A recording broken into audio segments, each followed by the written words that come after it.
সুপ্রিয় ছাত্রছাত্রীবৃন্দ, আশা করি সকলে ভালো আছো, সুস্থ আছো। Study tips A to Z চ্যানেলের পক্ষ থেকে আজকের আলোচ্য বিষয় জুনিয়র বৃত্তি পরীক্ষা।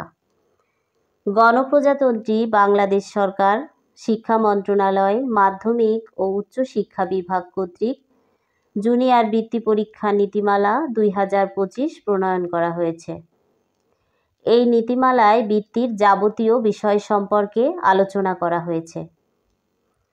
প্রথমে আছে শিরোনাম। এই নীতিমালাটি জুনিয়র বৃত্তি পরীক্ষা নীতিমালা 2025 নামে অভিহিত হবে। 2. পরিধি ও আওতা। 2.1 এই নীতিমালার আলোকে জুনিয়র বৃত্তি পরীক্ষা সংক্রান্ত যাবতীয় কার্যক্রম পরিচালিত হবে। অনুমোদিত বা স্বীকৃতিপ্রাপ্ত মাধ্যমিক বা নিম্ন মাধ্যমিক বিদ্যালয়ে অধ্যয়নরত অষ্টম শ্রেণীর শিক্ষার্থীদের সর্বোচ্চ 25% শিক্ষার্থী, অর্থাৎ সপ্তম শ্রেণীর সকল প্রান্তিকের সামষ্টিক মূল্যায়নের ফলাফলের ভিত্তিতে জুনিয়র বৃত্তি পরীক্ষায় অংশগ্রহণ করতে পারবে। জাতীয় স্টিয়ারিং কমিটি সময় ও সংখ্যা পুনর্নির্ধারণ করতে পারবে। 2.2 বলা হয়েছে, যদি কোনো শিক্ষার্থী কোনো বিদ্যালয় থেকে ছাড়পত্র গ্রহণের মাধ্যমে অপর কোনো বিদ্যালয়ে অষ্টম শ্রেণীতে ভর্তি হয়ে থাকে, তবে তাকে জুনিয়র বৃত্তি পরীক্ষায় অংশগ্রহণের অনুমতি দেয়া যাবে।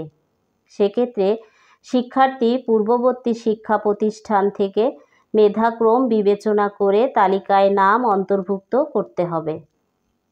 2.3 বলা হয়েছে, সংশ্লিষ্ট বিদ্যালয়ের শিক্ষার্থী নহে এমন শিক্ষার্থীর বৃত্তি পরীক্ষায় অংশগ্রহণের বিষয়ে কোনো প্রকার অভিযোগ পাওয়া গেলে এবং অভিযোগ প্রমাণিত হলে সংশ্লিষ্ট বিদ্যালয়ের প্রধান শিক্ষকের বিরুদ্ধে বিভাগীয় ব্যবস্থা গ্রহণ করা হবে এবং সংশ্লিষ্ট শিক্ষার্থীর জুনিয়র বৃত্তি পরীক্ষার প্রার্থিতা বা ফলাফল বাতিল করা হবে। 3. পরীক্ষার বিষয়, নম্বর, সময় এবং পাঠ্যসূচি, অর্থাৎ বৃত্তি পরীক্ষায় কোন কোন বিষয় অন্তর্ভুক্ত হয়েছে, কত নম্বর এবং কত সময়ের পরীক্ষা হবে, নিচে সেটা দেয়া হলো।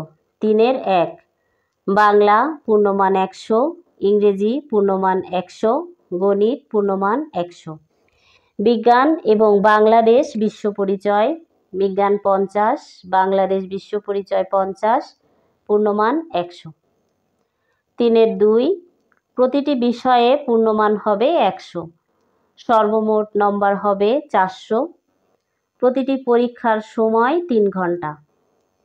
বিশেষ চাহিদা সম্পন্ন পরীক্ষার্থীদের জন্য অতিরিক্ত 30 মিনিট সময় বরাদ্দ থাকবে। শুধুমাত্র বিশেষ চাহিদা সম্পন্ন শিক্ষার্থীদের জন্য অতিরিক্ত 30 মিনিট সময় বরাদ্দ থাকবে। তবে এক্ষেত্রে জেলা শিক্ষা অফিসার অথবা উপজেলা বা থানা মাধ্যমিক শিক্ষা অফিসারের কাছ থেকে অনুমতি গ্রহণ করতে হবে। 3.3 জাতীয় শিক্ষাক্রম ও পাঠ্যপুস্তক বোর্ড NCTB কর্তৃক প্রণীত অষ্টম শ্রেণীর পাঠ্যপুস্তকের ভিত্তিতে এবং প্রশ্ন কাঠামো অনুসারে জুনিয়র বৃত্তি পরীক্ষা অনুষ্ঠিত হবে। 3.4 শিক্ষার্থীদের প্রাপ্ত সর্বোচ্চ নম্বরের ভিত্তিতে তাদের মেধা ও কোটা ভিত্তিক বৃত্তি প্রদান করা হবে। 4 বৃত্তির প্রকার ও কোটা, অর্থাৎ কয় প্রকারের বৃত্তি এবং কোটার ভিত্তিতে কিভাবে বৃত্তি প্রদান করা হয় সেটা। 4.1 জুনিয়র বৃত্তি পরীক্ষায় 2 ধরনের বৃত্তি প্রদান করা হবে। ক ট্যালেন্ট পুল বৃত্তি, খ সাধারণ বৃত্তি। 4.2 সকল ধরনের বৃত্তির 50% ছাত্রদের এবং 50% ছাত্রীদের জন্য নির্ধারিত থাকবে, অর্থাৎ ট্যালেন্ট পুল বৃত্তি হোক বা সাধারণ বৃত্তি হোক, সকল ধরনের বৃত্তি 50% ছাত্রদের এবং 50% ছাত্রীদের জন্য নির্ধারিত থাকবে। তবে নির্ধারিত কোটায় যোগ্য প্রার্থী না পাওয়া গেলে ছাত্রের বৃত্তি ছাত্রী এবং ছাত্রীর বৃত্তি ছাত্র দ্বারা পূরণ করা হবে। 5. জুনিয়র বৃত্তি প্রদানের নিয়মাবলী। 5-1 ট্যালেন্টফুল বৃত্তি। ক, ট্যালেন্টফুল বৃত্তি দেয়া হবে উপজেলা অথবা থানাওয়ারি। প্রতিটি উপজেলা বা থানায় পূর্ব নির্ধারিত সংখ্যক ট্যালেন্টফুল বৃত্তি উপজেলা বা থানায় সর্বোচ্চ নম্বরধারী ছাত্র ও ছাত্রীদের মেধার ক্রম অনুসারে সমান হারে বণ্টন করা হবে। খ, বিজোড় সংখ্যার ট্যালেন্টফুল বৃত্তি প্রদানের ক্ষেত্রে সর্বমোট ছাত্র বা ছাত্রী বিবেচনা না করে অধিক নম্বর বিবেচনায় নির্বাচন করা হবে। উপজেলা বা থানায় ট্যালেন্টফুল বৃত্তি নিম্নরূপ নির্ধারিত হবে। 5-2 উপজেলা বা থানা ভিত্তিক বৃত্তির সংখ্যা নির্ধারণের ফর্মুলা। উপজেলা বা থানায় ট্যালেন্টফুল বৃত্তির সংখ্যা সমান জাতীয়ভাবে নির্ধারিত মোট ট্যালেন্টফুল বৃত্তির সংখ্যা গুণ সংশ্লিষ্ট উপজেলা বা থানার বৃত্তি পরীক্ষার্থীর সংখ্যা ভাগ দেশের মোট বৃত্তি পরীক্ষার্থীর সংখ্যা। অর্থাৎ এই ফর্মুলায় উপজেলা বা থানার ট্যালেন্টফুল বৃত্তি নির্ধারণ করা হবে। জাতীয়ভাবে মোট বৃত্তির সংখ্যা মাধ্যমিক ও উচ্চশিক্ষা অধিদপ্তর নির্ধারণ করবে। 5-3 ট্যালেন্টফুল সম্পূরক বৃত্তি। নির্ধারিত ট্যালেন্টফুল বৃত্তির 50% ছাত্রদের এবং 50% ছাত্রীদের মধ্যে বণ্টনকালে যোগ্য প্রার্থী পাওয়া না গেলে ছাত্রের বৃত্তি ছাত্রী দ্বারা এবং ছাত্রীর বৃত্তি ছাত্র দ্বারা পূরণ করা যাবে। 5-4 সাধারণ বৃত্তি। ক, সাধারণ বৃত্তি দেয়া হবে উপজেলা বা থানাওয়ারি। প্রতিটি উপজেলা বা থানায় পূর্ব নির্ধারিত সংখ্যক সাধারণ বৃত্তি উপজেলা বা থানার সর্বোচ্চ নম্বরধারী ছাত্র ও ছাত্রীদের মেধার ক্রম অনুসারে সমান হারে বণ্টন করা হবে। খ, বিজোড় সংখ্যার সাধারণ বৃত্তি প্রদানের ক্ষেত্রে সর্বমোট ছাত্র বা ছাত্রী বিবেচনা না করে অধিক নম্বর বিবেচনায় নির্বাচন করা হবে। উপজেলা বা থানায় সাধারণ বৃত্তি নিম্নরূপ নির্ধারিত হবে।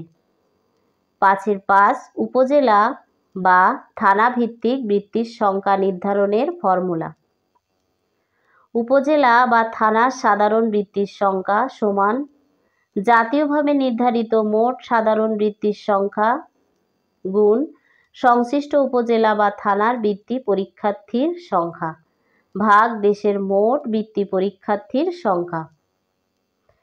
অর্থাৎ উপজেলা বা থানা ভিত্তিক বৃত্তির সংখ্যা নির্ধারণ করা হবে এই ফর্মুলায়।